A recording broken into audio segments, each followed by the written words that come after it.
Tengok, buah panjang, buah comek, buah istiri.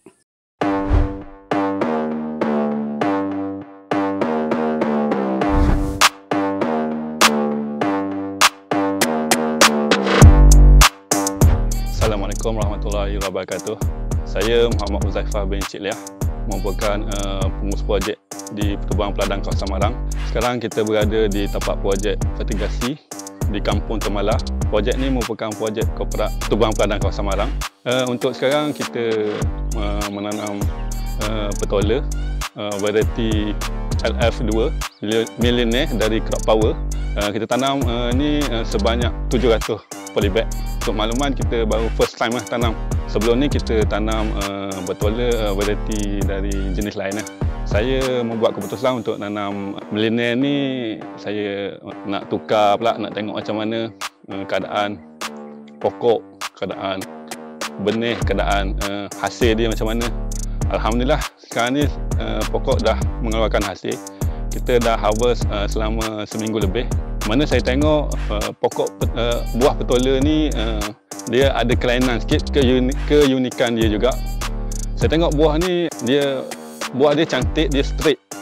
Dia tak macam variety saya tanam sebelum ni, di mana sebelum ni saya tanam variety lain, saya perlukan batu untuk menjadikan buah tu lagi straight. Yang ni saya tak perlu letak batu. Buah tu dah straight dah cantik dah.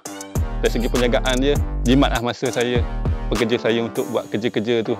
Macam ni kita tengok hasil yang kita harvest ni. Daripada ketahanan buah ni, dari contoh hari ni saya harvest, ketahanan untuk sebelum kita makan apa semua buat dari ketahanan dia memang boleh tahan lama lah.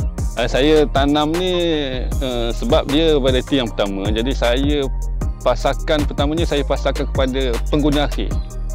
Saya bagi tu buah yang pertama, harvest yang pertama tu saya bagi kepada tu, dia macam teruja. Dia kata nampak gelap sikit buah ni. Lepas tu dia kata macam plastik. Betul ke ni?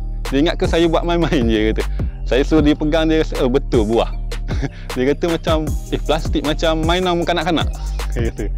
Dari segi penjagaan pokok, alhamdulillah dia tak ada masalah. Dari serangan penyakit pun saya tengok saya boleh kontrol lah dengan gunakan benih Crop Power ni. Saya ambil paling minima satu polybag saya ambil letak dalam 5 kilo je untuk permulaan ni. Kalau lagi pokok tu boleh tahan lama, saya boleh capai lagi lebih lah. Dari segi permulaan saya tanam ni, saya dah nampak kelainan dia. Dari segi putik buah dia tu, dia dah berputik banyak. Buah dia lekat pun banyak. Dia lain lah sikit dari sebelum ni. Jadi saya rasa saya akan tanam lagi benda ni, tapi saya kena kerja lebih sikit untuk buat pasaran biar orang dapat terima variety ni di kawasan Terengganu ni. Kepada rakan-rakan petani yang lain, saya boleh suggestkan bolehlah guna variety LF2 Millionaire keluaran Crop Power, kerana variety ni dari Crop Power sangat terbaik.